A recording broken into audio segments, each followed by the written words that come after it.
Greetings, football lovers. Welcome to another episode of Ball Chat Podcast. I am one of your hosts. My name is Benton, along with my family. Come on, Wagwan. How are you doing? How is the Sunday going? Come on. Sunday is good. It's even better that Manchester United gone at them yard. Football lovers, come on, is on cloud nine. Imagine that, even after the debacle or the beating that Barcelona took this week. It's a great Sunday for Camon as Manchester United is out of the Europa League. We'll get to that in a second, but we have a guest joining us. Junior is away. We didn't cook the books, family. We didn't cook the arrangement. He was scheduled to be away. He's not hiding from the beating because Manchester United lost. Those of you who are new to the show know that Junior, our colleague, is a Manchester United fan. But join us on Ball Chat Podcast today is the big man himself, man from Trinity City, Trinidad and Tobago, former Trinidad #1, man who made the big save against Talul Youssef in the qualifiers to get to the World Cup in 2006. The big man himself, Mr. Kelvin Jack. How you doing, boss? Not too bad at all. You know, it's great to have you on the show. You know, we have a lot of things that we got to talk to you about. How are you? How is things out in Trinidad? In Trinidad, well, in terms of the football, if you want to look at the football landscape, it's a bit confused right now. A lot is going on in terms of the football in Trinidad. So hopefully that could be sorted soon. Yeah, hopefully that will start it soon. So we'll get to that. Football Lovers Ball Chat Podcast is all about discussing the week's major news in the world of football, aka soccer. At the top end of the show, we normally have our ballers and bugs, but today we'll go ahead and change things up a little bit. We'll have a discussion with Kelvin and review his years of playing, talk to him about the landscape of things in Trinidad, talk about the saga between TNT FA versus FIFA and Mr. William Wallace, and touch some of the racism stuff in football. At the back end, we'll talk about ballers and bugs, review Champions League, and say a prayer for Manchester United as they are out, say a prayer for Barcelona as they have a lot of fixing to do, and we wrap up our show with Yawd ballers, highlighting Jamaican players playing overseas. But Kelvin, just to talk to you for a bit about your career, one of the things that really stood out to me after you guys qualified for that 2006 World Cup, you made an exceptional save against Talal Youssef. But the fact that your teammates were celebrating and you went to go ahead and try to pick up the Bahrainian players, I mean, Wagwan, you should be celebrating, Kelvin. Is that what was that trying to pick up the other team in that moment that was huge for you guys? Yeah, well, I think it was just instinctive, to be honest, because, obviously the Bahraini players, they would have been really, really disappointed. And one of the players who was just next to me, I can't recall his name. He just looked absolutely crestfallen. And, he started to cry straight away. And I just felt, that, as a fellow professional, I think the right thing for me to do at the time was to, to console him, because at the end of the day, it could have been us in that situation. Yeah, and of course, come on, let's get some questions. You can send on your comments or questions for Kelvin if you're watching us on Flow Sports YouTube channel. You can send it. This is a live show. We know we do this every week. Live show. Send on your comments or questions if you're watching on Ball Chat Podcast YouTube page or Ball Chat Facebook page. Send on your questions or comments for Kelvin, and we'll go ahead and read them out to him. For the first 25 or 20 minutes or so, we'll talk to Kelvin about his career and just the landscape of things. And following up that, what was that experience like for you being in the 2006 World Cup? I know you were injured. You didn't get to play until the Paraguayan game, the game against Paraguay. But what was that experience like for you, knowing that the man come all the way from Trinity City to make it all the way to the pinnacle of world soccer? Well, it was a boyhood dream. From since I was 9 years old, I had the dream of being a professional footballer. I had a dream of playing actually in the 2002 World Cup. Those were the goals I set for myself as a young player. Just starting off the game in Trinidad, and a lot of people back then would always say to me that there's no football in Trinidad, no football in the Caribbean. You you have no chance of doing that. And I would just, say to them, you've got, later on, when, in my teenage years, I would be like, there's Dwight York out there and there's Russell Latapy. But people would always say that, that's only two players. How dare you think that you're going to be a footballer? And, you just have to stay, focused, stay disciplined, work really, really hard. And, I was one World Cup late, because I wanted to play in the 2002 version, but thankfully we qualified for 2006, and it was a fantastic experience. Words can't describe it. The good thing I liked about it really was the pressure to perform, the pressure to qualify first, of course, and then the pressure in the World Cup itself to make sure you perform well. Yeah. Come on, we're not frightened for stars now. You're so quiet. I'm listening. I can't talk while he's talking, so I'm listening. I'm just waiting. Yeah. So come on, go ahead if you have questions for Kelvin. So Kelvin, I noticed that you have played maybe 15 different clubs in your career. So I because I know there's this stigma around players that if you are sent on loan or if you're at a club and they decide they don't want you, that a player is not necessarily good enough. But I also believe that it's just maybe not the right fit. I mean, a player can be of good caliber, but it's just not a good fit.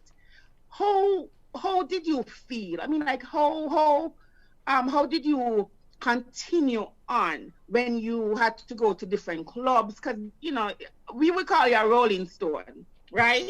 So tell me how did you gather mass? How did you think about just putting your one foot in front of the other? What advice would you give to a player who finds himself in a situation? I know it's more than one question in one. No, that's fine. Yeah. So how would you encourage, or what would you tell a player who finds him or herself in a similar situation? The loads of clubs, and my son actually brought it to my attention because, incredibly enough, they're always Googling me, and they're here with me all the time. It's kind of strange. But I had a lot of injuries in the back end of my career, and I think that came from playing in Trinidad, on the hard pitches. So I developed a really bad tendonitis problem in my left knee. So it was always a struggle from about age 28 go forward, was always a struggle to stay fit because I was essentially playing in pain all the time. I used to live on painkillers because, eating painkillers to train. And that did affect my club career. What I did focus on, and, thankfully, Leo being Hacker, the manager, he was always there, and he really believed in me, and he told me just make sure and be fit for Trinidad and Tobago's games. He was aware I wasn't playing as much as I should at club level, but he had such belief in me that my focus was just trying to be fit for Trinidad and Tobago internationals, especially the World Cup qualifiers at the time, and I was able to do that. But again, I have to go back. It's about having total belief in yourself, total belief in your ability, in your work ethic, in your discipline, and having a good support base around you. That's crucial. Having people who support you, and as long as you have that, I believe you have a chance. We're joining us. I have a question. Go ahead, Kelvin. I have a question for you from someone on YouTube. BM is asking, what was it like having Dwight York in his prime represent Trinidad? I'll tell you something. Dwight York, I think, is someone who is so misunderstood because, over here in the UK, people look at Dwight York. He's a playboy. He loves to party. He loves to do this. But, Dwight York was my captain. And this guy is a proper professional. The way he trains, his work ethic, you look at his body. He's just chiseled. He looks at what he makes sure that he eats the right food. After training, he would stay back. He, myself, Still, and John, we would stay back for an hour and a half, until the manager is asking us and begging us to come back in. And I can remember getting back to the hotel, and I would be in the room. I would have showered. Then I'll be like, oh, let me go and ask around for a DVD or something, something to pass time. I'll knock on Dwight's room, and he'd open the door, and he would be sweating. And I'm like, what are you doing?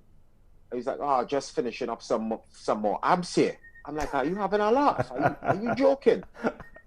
I'm talking. Training has been done a few hours, and he's still there. Yeah. Doing abs and working out. And I just found it astonishing. Absolutely astonishing how dedicated he was. So, and this is why he's so successful. Yeah, go ahead, come on. I'm sorry, go on, Benton.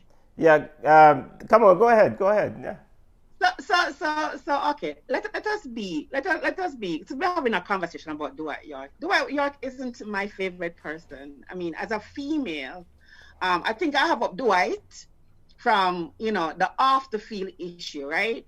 I know he did an interview talking about not being able to get a coaching job, but he was an excellent football player. And then, we know that off the field also impacts, what people think about you on the field. Yeah. I mean, yeah. It's not fair, because we should learn how to separate the player from the person, which we don't do.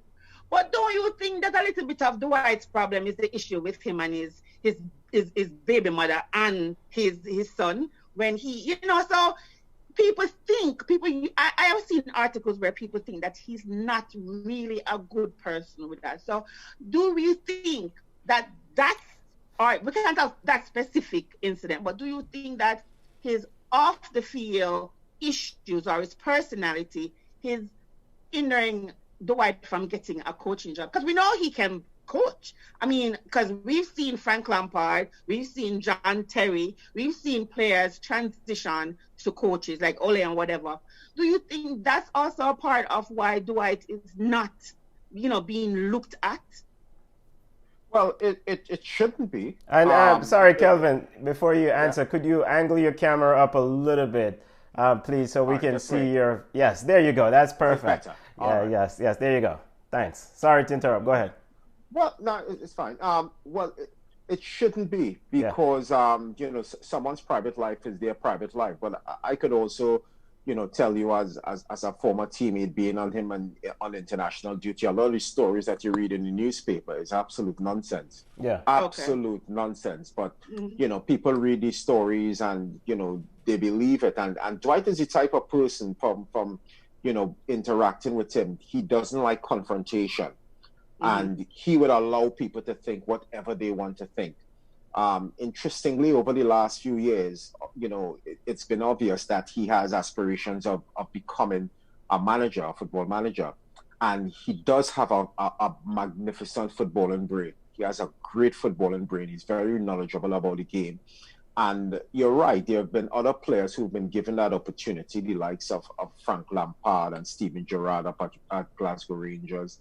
You have John Terry assisting at Aston Villa. They've been given the opportunity to coach, and Dwight came out and made a point that the reason he's not getting jobs is because he's black. Yeah. And I'll be honest with you, it is part of the reason. It's not by coincidence that you have so few black managers when you have 92 football clubs in England, and literally less than a handful of black managers. There is definitely something wrong there. That Barnes said the same thing. Oh yeah, it's as much as people probably don't want to believe it, it's a reality. It's what black coaches face. England have had so many top black players. And to not have, the black managers plying their trade at the top level, not only in football in England, but in European football is a real travesty. Yeah. So does it then,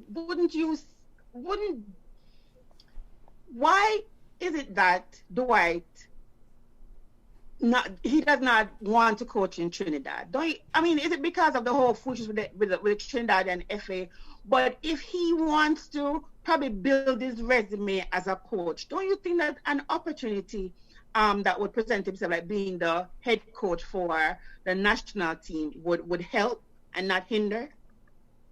Well, the head coach of the national team is quite a big job, but let's look at it for 1 minute. What was Steven Gerrard's job before he got the Rangers job? Don't get me started. What was Frank Lampard's job before he became the coach for a top four club? For Derby. Before Frank Lampard got the job for Derby County in the championship, which is, Derby County is a big club. Yeah. You're talking about a former, a club that has been in the Premier League. Yes. What has been his job before that? He didn't have any significant coaching experience per se. Yeah. And I think coaching experience, when you've played at a very good level, I think that coaching experience is overstated. Especially when you really have that experience playing and you have a good footballing brain.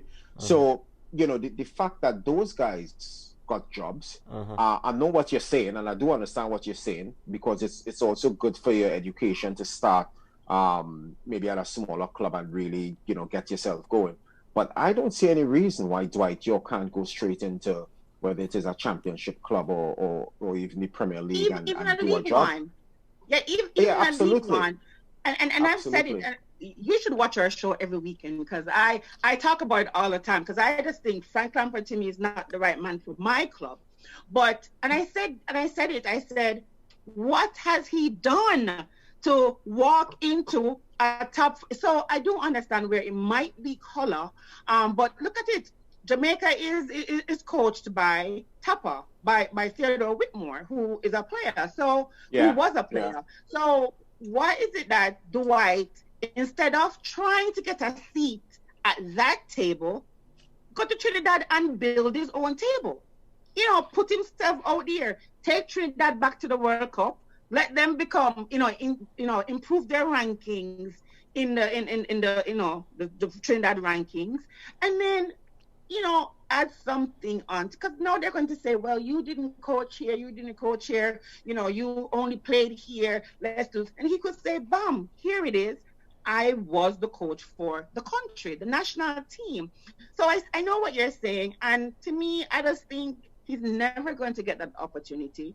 And the fact that Trinidad really needs the help, he should just come home with Kelvin and just build a super group. Hey, maybe he doesn't. Maybe he doesn't have the ambition to coach Trinidad. I don't know. So it's difficult for me to really answer that. Yeah. But I do understand what you're saying in terms of him, probably becoming a national team coach, whether it is even at the under-23 level, the Olympic level, or something like that. Yeah. I think that's, it will look good on his resume, but I don't think it's a prerequisite for him to be able to get a good job out here in the UK. Yeah. All right. So we invited Kelvin on to talk about Kelvin, not Dwight York. Come on. I mean, come on. Big up to Dalton Stewart watching us on Ball Chat Podcast Facebook page. Junior Pringle, big up yourself. He says, I am here. I'm not running. Big up Stell, Uncle Stella, shoot the defense. Uncle Stella says, I know Kelvin when he was at Dundee after this player left, but did anyone at the club talk about Claudia Caneja? That seems to be a question from Stell about Dundee, your time at Dundee United. We know you played extensively with Dundee. You made your debut in 1999. But before we get to Stell's question, your CV is quite expansive now. You're director of the national goalkeeping program there in Trinidad and Tobago. You're the senior team goalkeeping coach, and men's senior team's goalkeeping coach. But we have an elephant in the room with this saga. I mean, with the TNTFA, William Wallace, president-elect versus FIFA. I mean, how do you see this thing playing out? Oh my! I don't know where to start. And don't jeopardize your future. No. I'm just kidding. I'm not jeopardizing anything, but it's obvious that it's not good for Trinidad and Tobago football in my opinion. What's happening now? Although I do sympathize with William and the rest of his team, Yes, because they would feel hard done by, because they did all the hard work to get elected and they put a lot of hard work into that. And what they're saying is that they were unfairly removed by FIFA, and I have tremendous sympathy for them, and they're working hard to try to get back in. Obviously that has stunted football right now, because there's a battle going on obviously with FIFA, and the only thing we as coaches could really think about right now is just hoping there's a timely resolution to it, because we do have games coming up in October. We need to prepare, and time is ticking. Yeah. So we need a quick resolution, and just to get football going again. We're talking to Kelvin Jack, former Trinidad and Tobago #1 goalkeeper, Gillingham #1 goalkeeper, and Dundee United goalkeeper. Kelvin, FIFA has said, at least has threatened sanctioning Trinidad and Tobago if William Wallace somehow wins this in the courts. I mean, recently the Port of Spain High Court ruled that the case can be heard in Trinidad and Tobago High Court, where rather than go to CAS as FIFA wanted it to. But ultimately, I mean, as you said, the football is severely affected. Do you have any idea what is the long game here for William? If you win in the courts and FIFA sanctions the Trinidad and Tobago football, is it really that important? Is it that important to win or remain in office? I mean, I understand. It's I think there are multiple ways you could look at it. You could look at it in one way where they would obviously feel that if they win in the courts, that their decision to challenge it would be vindicated. And then you can look at it the other way. If we are banned by FIFA, obviously that's going to be really detrimental to the country. All the young players, all these tournaments are going to be missing out on that. That's valuable international experience. Not only for the players, for coaches as well. Yeah. To be able to showcase yourself on the world stage. Yeah. So, again, all I can do is have fingers crossed that this is going to be resolved soon. Yeah. We really need this resolved soon. I don't expect FIFA to ban us. Yeah. I think if FIFA does, I think that would be the wrong thing to do. Yeah. It's not too far. There should be some mediation here. It should have some mediation. It should have some sort of discussion because football needs to go on. Yeah. Let's think about the development of the game. Not only in Trinidad but in the Caribbean. Yeah. So I think they should have some type of mediation, and surely they could come to an agreement to ensure that football is played. And what is your view of football and the landscape of football in the Caribbean? I mean, there was a time when we had some power brokers in governance in FIFA, with the Jack Warners of the world, the Captain Burrell of the world, and in CONCACAF, Jeffrey Webb, until those conviction. So we had, presumably with those power brokers, we had access to more resources. But what is your view of the landscape of football now in the Caribbean? Have we regressed? Are we about the same? I mean, we've definitely regressed. Looking at it from the outside, we have, definitely regressed. And what we actually need in the Caribbean is more unity. We need greater sponsorship. We really do need the private business sector to come on board, but it needs to be sold to them in a way that so they could see how their business could benefit from sponsoring, football in the Caribbean. And that is up to the officials in the different federations, the different countries in the Caribbean to sell that to these businesses. But we definitely need more sponsorship. We need more unity. And if we get that, we may get back to where we were a few years ago, where you had, Trinidad and Tobago doing well, and you had Jamaica. Obviously, Jamaica qualified in 1998. We may be able to get back to that, but as it is right now, I think we're very far behind. Yeah.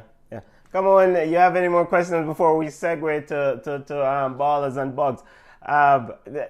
Kelvin, I know one of your dreams is to lead Trinidad and Tobago to the World Cup as a head coach. How is that resume going? How is building on that goal of trying to lead Trinidad and get to the World Cup, or how is that? Well, yeah, that's been a long-term goal of mine. I would eventually like to become Trinidad and Tobago manager at some point. I'm still in the process of finishing up my, your badges, because you've got to have the paperwork, obviously. I was actually meant to complete my UEFA A license this year. Then COVID came. Yeah. You know what COVID has done to the entire world. So that's on hold. But I do hope to have that, at least start that before the end of the year. Yeah. And it's just a long-term goal, because I just love Trinidad and Tobago football. I really do believe I can help us qualify. In the meantime, I will do the job that I've been entrusted with to the best of my ability. Yeah. I'm under the instruction of the present manager, Terry Fennick, and I would support him in any way he wants me to. He's a fantastic coach. I really do need to say that he's a really, really good coach. Yeah. And it's just my hope things improve, and we're able to get going as quickly as possible, and COVID also leaves us soon. Yes, this is true. COVID has to go away. Come on, let's try to hit some of the questions or comments from listeners. And before we segue to ballers and bugs, ask Kelvin, what does Kelvin think of the new role of goalkeeper? Distribution, passing, and more involvement in open play is more of necessity these days. What do you think of that, Kelvin? How goalkeepers have evolved to more almost playing like a last defender, essentially? Yeah, the modern goalkeeper, obviously you've got to be, your technical qualities, with the ball at your feet, needs to be at a high level, because that's how most teams play now. You look at some of the top goalkeepers in world football today, with, the likes of Alisson at Liverpool and Edison at Manchester City. Mm-hmm. Yeah, Edison at Man City. They're very good with the ball at their feet. So it's something I always try to tell goalkeepers now, that you must spend time being comfortable on the ball, so you could make the right passes. Not only that, people look at the technical aspect of having a good touch and what have you, but it's also being able to make the right decisions in terms of your passes, and which pass to make, when to clear it, when you could take a touch, when you need two touches, when you could just be patient and and wait for players to be in the right position. So it's many things you have to be really good at now, as a goalkeeper, with the ball at your feet. What do you think about? I mean, it was always that the goalkeeper must stay on his line. What do you think about the extra reinforcement of that rule? I just think the goalkeeper is already at a disadvantage.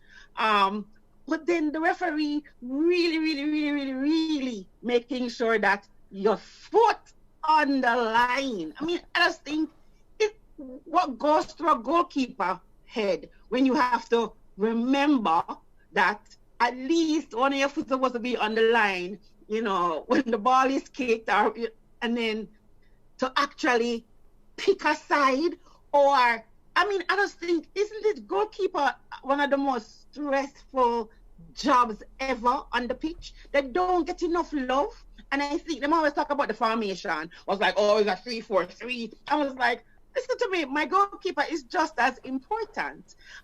What goes through a goalkeeper's mind when you have to think about all those things, when you have this one player staring you down?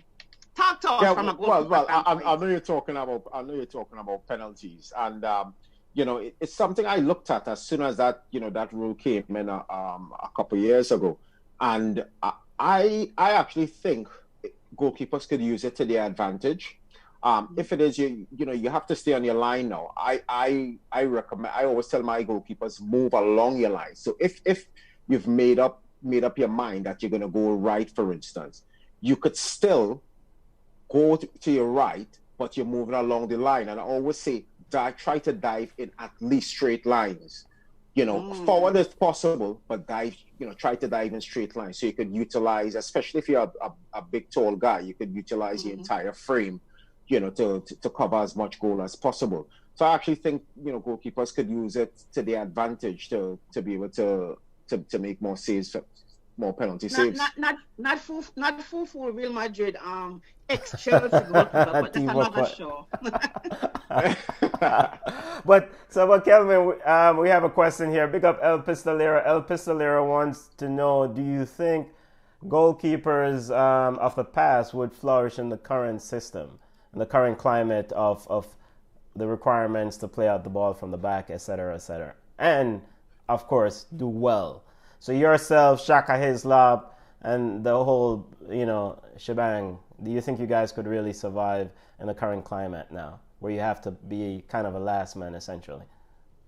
Oh, without a doubt.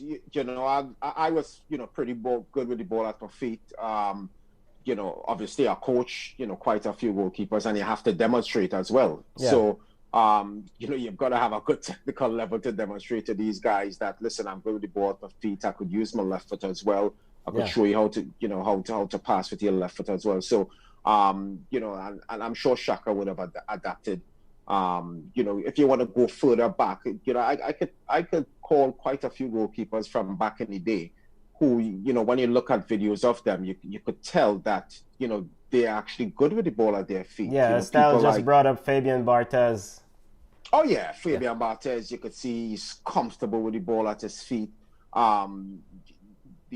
Chilevert from Par. It was a Chilevert from what? Jose Luis Chilevert. Yes. People like Jorge Campos, good with the ball at their feet. Joel Batz, 1986 French goalkeeper, good with the ball at their feet. So there are quite a few. Carlos, the Brazil keeper in 1986, just the way, he, when the ball's at his feet, you realize he's comfortable. So it's, I'm sure they would have been able to adapt, to the present climate. To the climate. All right, Kelvin, we invited you here to join in and discuss football, but also in addition to your experience, but we also wanted to discuss the week major news in the world of football. And we know you're a fan of the sport. So do you have any ballers and bugs? Let's segue to ballers of the week. Ballers being the impressive players of the week. Kelvin, we had Champions League, we had Europa League, we had Barca, Bayern. Who do you have as the ball of the week watching football? I actually think that PSG is going to win the Champions League. Well, you and I both. I actually think PSG going to win it. PSG is the one team, if you could remember, PSG when they played Bayern Munich, they are the one team that gave Bayern Munich quite a few problems. And they gave Bayern problems because of, one, the technical qualities of Neymar. Yeah. He's so calm in possession, and, he's always someone who's, he wouldn't shy away from the ball. He'd take responsibility. So you have one player on their team who willing to, to be that man to put his foot on the ball and make things happen. And then obviously you have the steering pace of Mbappe. Yeah. So he's just come back fit. So he's going to be a force to be reckoned with. He's back fit. And you have Di Maria, to come back. Come back as well. He didn't play in the last game. But I think PSG is the one team I think could really trouble Bayern because of the, the technical qualities of Neymar and, the pace of Mbappe. They could, have Bayern Munich being a bit more cautious. Yes. So PSG is your ball of the week watching football? Yeah, I think PSG. All right. Come on, who do you have as your ball of the week watching football? Big up Reggie. Reggie already have his ball of the week. I'll read them out as they come in. Come on, who do you have as your ball of the week watching football? Moussa Dembele. Moussa Dembele showed us that even though you're a sub, You can be effective. You should be effective. You come on with fresh legs.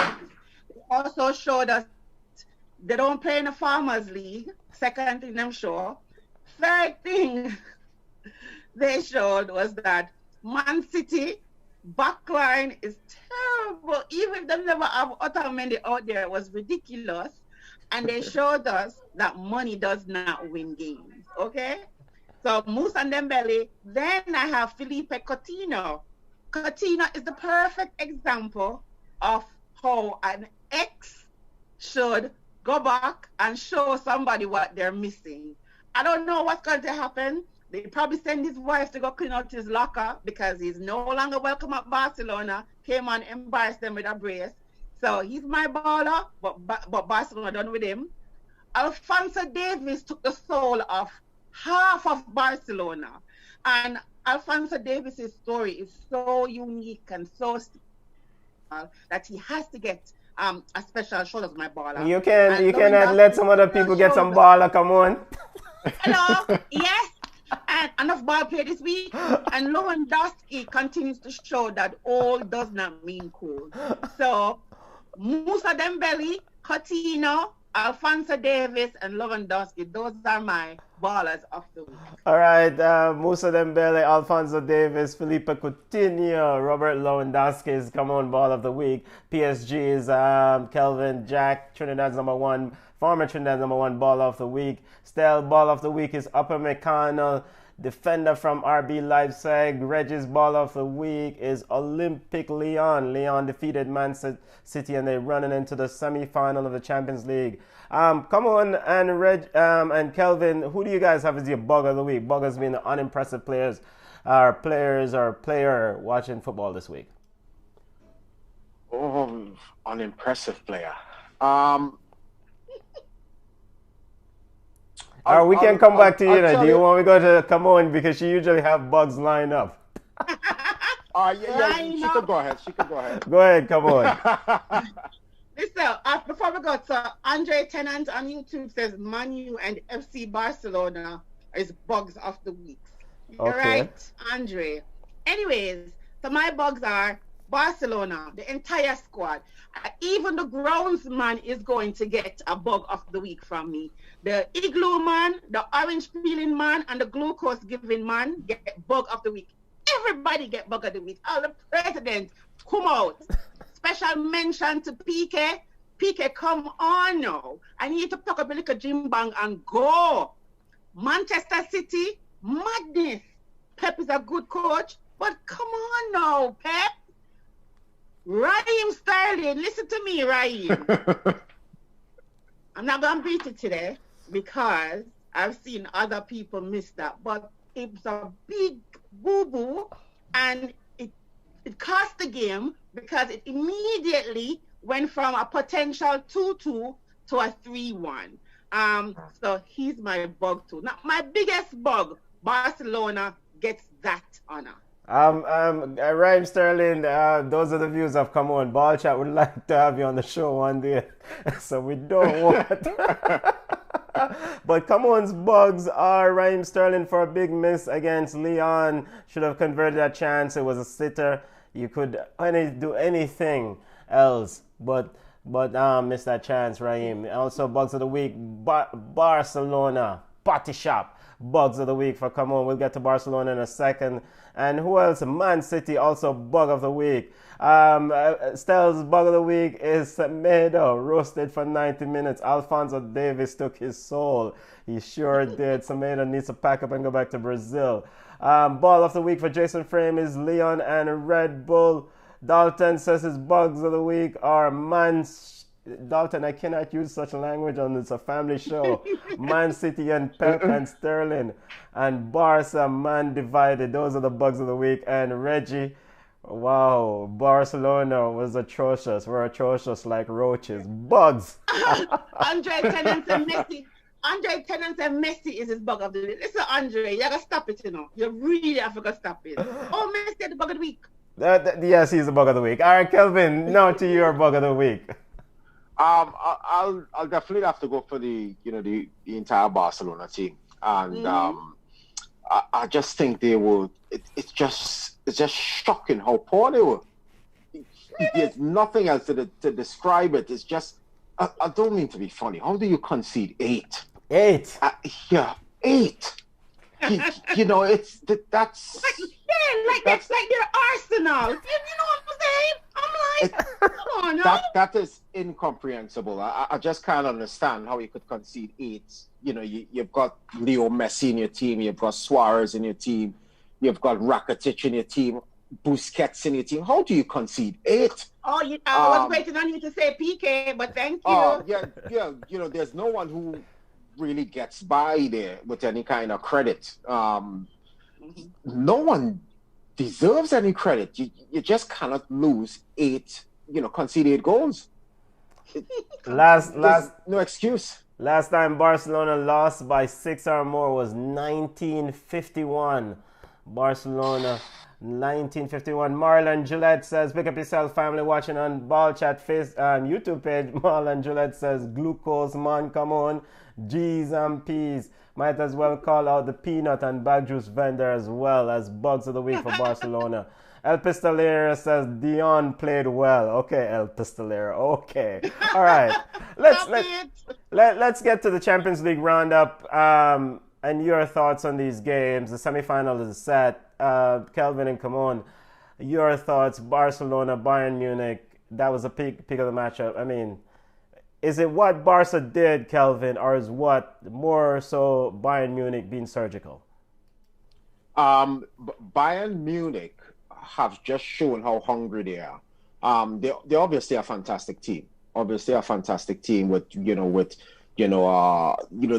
are so ruthless in the way that they dispatch teams. And interestingly enough, my son, he loves Barcelona, and I just told him, I was like, listen, they're not going to beat Bayern Munich, because when you looked at Bayern Munich, especially since the restart after lockdown, they have just been ruthless. Last time they lost the game was December 7th. Absolutely. So that just tells you. So they are hungry. They obviously have the new manager Flick, and he's coming and he's hit the ground running straight away. So he have these boys playing with real pace, and they're winning the ball so high up the pitch that they're able to hurt you straight away. It was difficult for Barcelona to get out of their own half, and Barcelona passed the ball really well. Yeah. So they were so intense in the way they won the ball back that Barcelona, they never found a rhythm. Yeah. Never found a rhythm. Hansi Flick, we have to give him a ball of the week. We have to give him credit because he was hired as an interim manager, but him and Muller has pretty much oversaw two spanking of two big behemoths in the world of soccer. They were both present for Barcelona destruction on Friday, and they were present in 2014 when Germany beat the brakes off Brazil. Hansi Flick was the assistant coach for the German national team, and here he is. Got the interim job at Bayern, but now he's the manager in charge. Come on. Have you prayed for better days being the Barca fan? Who you talk to me? Look here, I wish I could have kept my jersey and go bury it outside. I was so embarrassed. We are not Arsenal. I'm like, I actually felt all my Arsenal friends them feel when them get out. I don't know. I'm not used to a loss like this. And I did say it. I did talk about it. I talked about Barcelona aging. Remember we talked about we need new parts, and I question the transfers that they've made. I'm like, Bartholomew, we are going with Vidal is not my choice. We are going with them like a ticky money. We know something was off when they brought Prince. What we are doing with Prince? You have a player like Coutinho. Granted, Coutinho have his issues off the field as well, but we could use him. You said him gone language somewhere else. I bet you any amount of money Barcelona going to be so petty that they're not going to release Coutinho or sell him whatever. They're going to sell him to a third division team in Spain. That them going to. They need to figure out to get all them going to get good players, Get rid of the aging backline. I tell you, Piqué is not the answer. He was a liability. He looked poor. Busquets, come on. You know what? Come on, it's an hour show, man. You should pray before the show starts. Them need to change up them act. Yeah. So, by the way, come on, El Pistolero says, come on, should get bugged to always bring bug team like Barcelona and Chelsea. Both Camon's teams lost to Bayern Munich. What is that, 18-15 in total? How many scores? How many goals did Bayern Munich scored against your teams this season? Come on, what? You 17? Really asked me that with a straight face? Yeah, wicked. But it's a 1 hour show. Move on.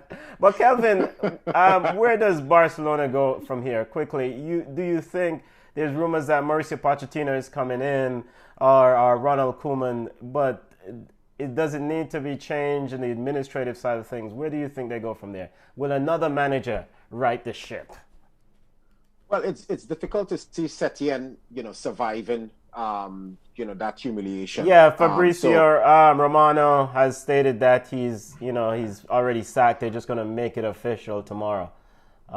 Yeah, so, obviously he's gone. I think it will be a long shot for Pochettino to take the job, but, it's football, anything can happen. Obviously, Pochettino with his association with Espanyol, a big rival of Barcelona. Yes. So that's going to be a tricky one. It's whether he is capable of taking the abuse that's going to come his way if he becomes Barcelona manager. I actually think that Xavi is going to get the job because he was linked to the role before.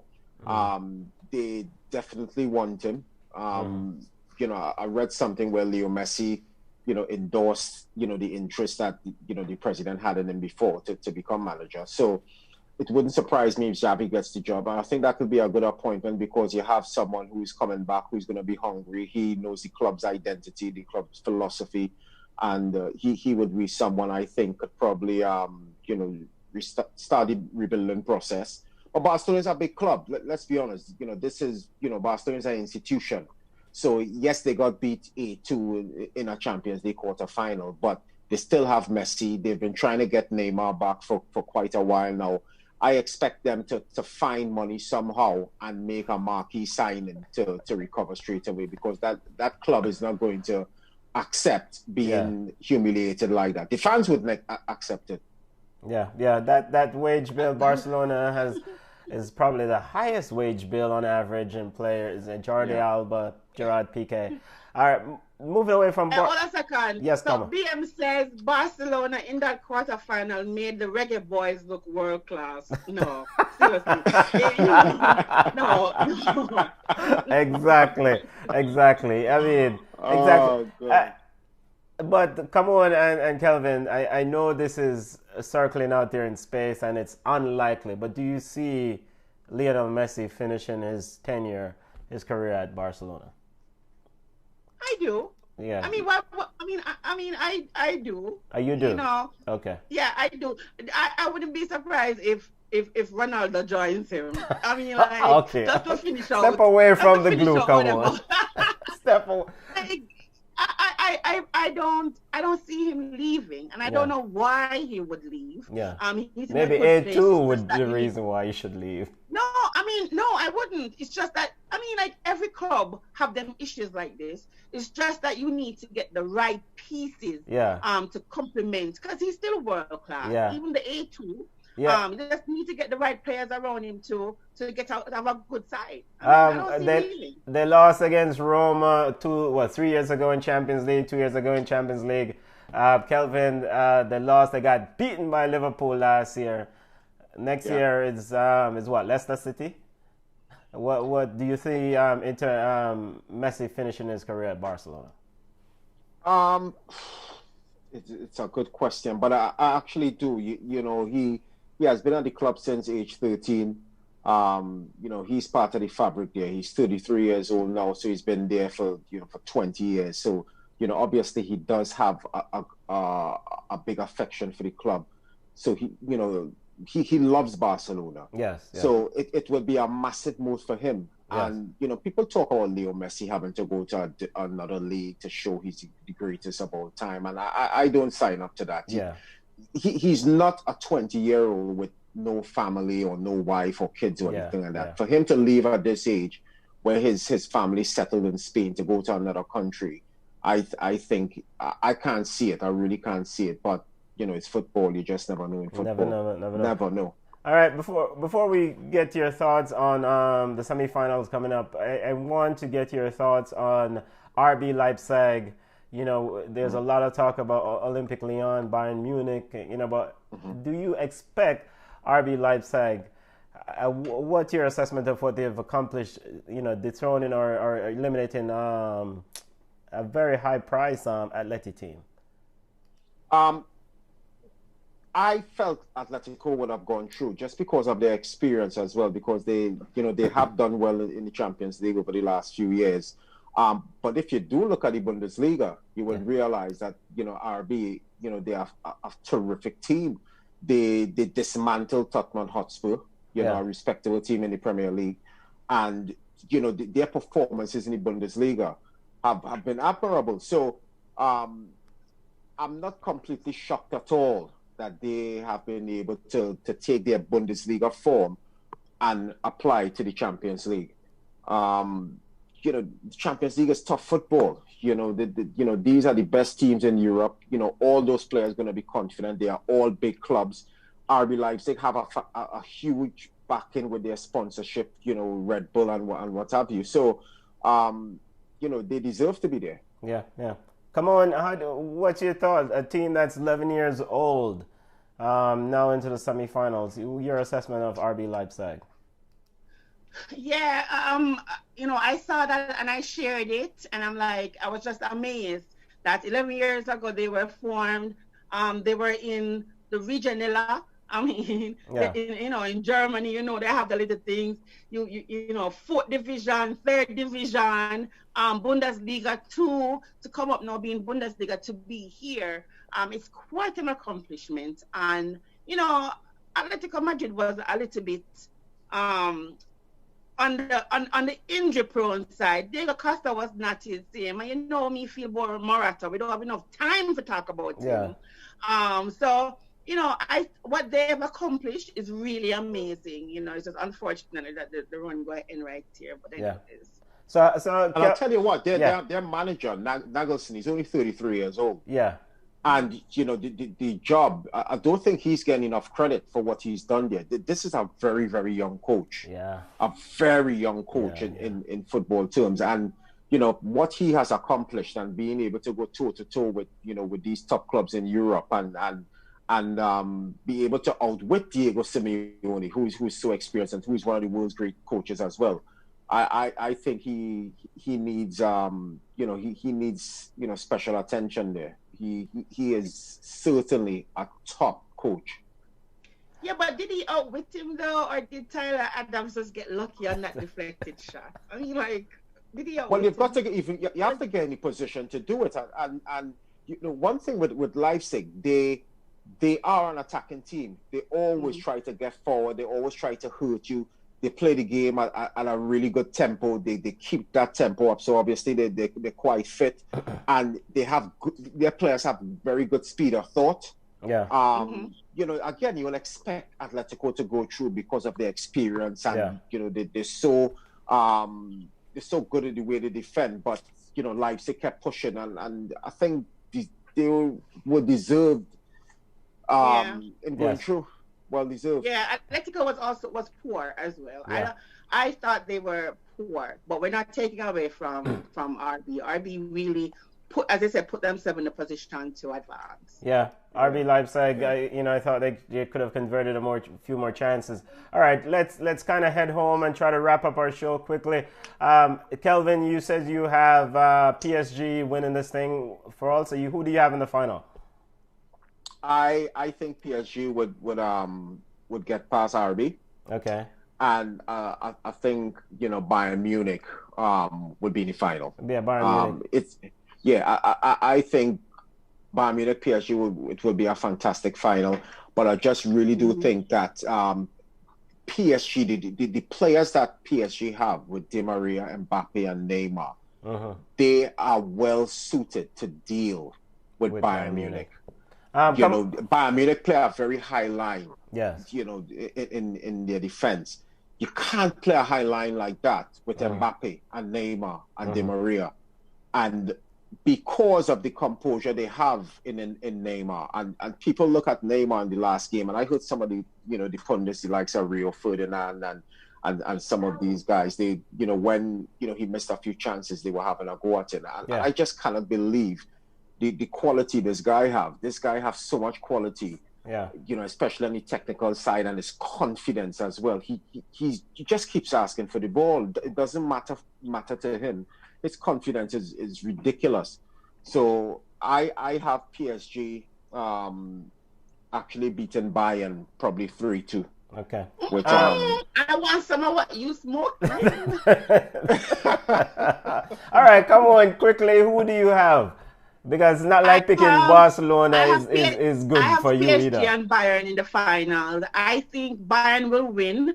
I think, and also it's the battle of the goalkeepers. Two exceptional goalkeepers, Navas and Neuer. They are, they'll be in the final, and it's going to be a hard-fought battle. I see somebody getting a red, me and my red card when it comes to Neymar because I'm dramatic. But I see Bayern and PSG and Bayern eking out. And quickly, is there any potential of the two Cinderellas? Is it RB Leipzig or Lyon that could be the upset kings here? It would be ours. It would be Red Bulls. It would be Red Bulls. I think Red Bulls is better. Okay. Lyon. I think Lyon they exploited Manchester City's poor backline. I mean, they exploited them. But I do think that RB is better. As Kelvin said, that they're attacking. Lyon is attacking. When you have you have a 1 and 2 player like a Moussa Dembele who is quick, but is not necessarily skillful. Yeah. So I think the Cinderella story, if anybody's going to go to the final, would be RB. All right, so Kelvin, I want to quickly ask you as we're pushing up against the time. The Europa League, Manchester United is out. Sevilla is in the final. Do you see Inter or Shakhtar making it to that final, and who do you have winning that one? I do believe Inter will get past Shakhtar. Although historically in the Europa League, Shakhtar they usually do well. It's interesting because it's at a neutral venue, and Shakhtar are usually quite strong at home. Yes. Being it's a neutral venue now, I'm not sure what the reaction would be. But I guess it's the same for the two teams. They're playing in unfamiliar surroundings. I would think Inter would get through. They have that man mountain Lukaku up front. He's been in good form, scoring loads of goals. I think he has a point to prove as well. He probably would have wanted to face Man United in the final. He and Sanchez to prove a point to his former employers. But I do think Inter Milan going to lift the trophy. They are desperate for a trophy. What about you? What about you? Come on. Who do you have in that Europa League final, and who do you see win? I feel the same way. I think Inter. Me and Lukaku's touch is poor, but he's scoring. So Sevilla was a little lucky today. Let's just call it. So I think Inter will actually continue to win a trophy. So I think Inter will. You think Inter will win? Europa League final is this Friday at 3 p.m. here in the States, and Champions League final is next Sunday. Champion football. Let's wrap up Ball Chat show before we exit and before we leave. Come on, quickly update on Jamaican footballers playing their trade overseas. I know Andre Blake got the Golden Glove in MLS's back tournament, and since we have a goalkeeper on the show, we have to big up Andre Blake. But who else is doing well overseas, Jamaican football wise? Junior Flemings had a golazo yesterday. I knew it was going to go into the back of the net when he left his foot. He's on fire. I don't know how much longer he'll be at Phoenix Rising because he's doing well. It's 8 goals in 8 games, and he's tied for first in the league. So that's very good for him. Alex Marshall made his debut for HFX Wanderers in the CPL. That's in Canada. Kaim Paris scored his first goal for his club. Nico Brett is now on 3 goals. Bernardo Forbes is still the assist king in USL, 7 assists. Dane Kelly, the USL for life, Jamaica's #1 player, 4 goals. Kevin Freita, he is now in Israel, Maccabi Netanya. He had a great assist today for the 1-0 victory in the Total Cup. Romario Williams is on 2 goals. And Kevin Lambert, again, had an outstanding game for Phoenix. I expect Tapa to call him into camp because he's very good as a central defender, and he's also very good as a defensive mid. Yeah. And as I say, Andre Blake won the MLS tournament, the Golden Glove. So, our Jamaican players are doing well. Yeah. All right. So, Kelvin, I want to thank you for joining us. But we cannot let you leave without a little bit of rubbing. The Jamaican fans, big up yourself, Jason Frame, and Mr. Jack, which of the teams that you feared most? The Reggae Boys, and which of the Reggae Boys did you fear the most? You don't know it's a Jamaican-friendly atmosphere. Onandelo. Oh, yes. Onandelo. Onandelo. He was. I'm actually surprised, right, that Onandelo didn't get a big club here in the UK. Yeah. Because he is suited to play, in at least the Championship. He is suited to come out here and make an incredible living out of football. And I was really, really surprised he wasn't able to push on and have a really big career out here, because you're talking about the guy is, big and strong and powerful. He had a decent touch. He could strike the ball good in the air. He held the ball up really well, and I expected him to do better. So he was always one that I would be wary of, when playing Jamaica at the office. At the office, because he had a bullet. Well, Kelvin, I want to thank you for joining us on today's show. How can people reach you if they want to get in touch with you? I want to wish you all the success. I'm proud of what you've been doing, shining a light on goalkeepers in the Caribbean. Proud of all the work you're doing to try to help and elevate Caribbean football.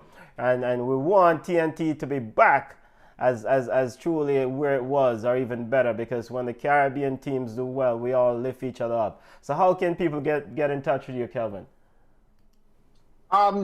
They could get in touch with me through Facebook, of course. Messenger, I'm on there. Easy search, and they could get in contact with me that way. Yeah, I'm wishing you all the success, and we're looking forward to Trinidad and Tobago being at the pinnacle again in football in the Caribbean and the entire CONCACAF region. We're gonna have to. Yeah, go ahead. Come on. Before we go, it's official. Barca's president confirms that Homeboy is no longer the club's manager. Yeah, Barca. Well, did the president get sacked also? Did they have a vote, no vote, a vote of immediate resignation from the president? Come on. You're mad. But so football lovers, this is it. It was a quick show today. We want to thank Kelvin Jack, former FIFA Trinidad #1, who joined us today. 33 caps for the TNT national team. Kelvin, we wish you all the success, brethren. We wish you all the success in your coaching endeavors, and looking forward to see you take TNT to the World Cup. Ball Chat followers or football lovers, you can link with Ball Chat Podcast at Instagram at Ball Chat Podcast. You can follow us on Twitter at Ball Chat 1.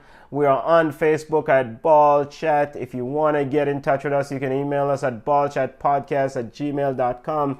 The audio version of the show will be available on iTunes, Google Play, and Spotify, or wherever you get your podcast. Come on, we're gonna run it on. All right, blessed up.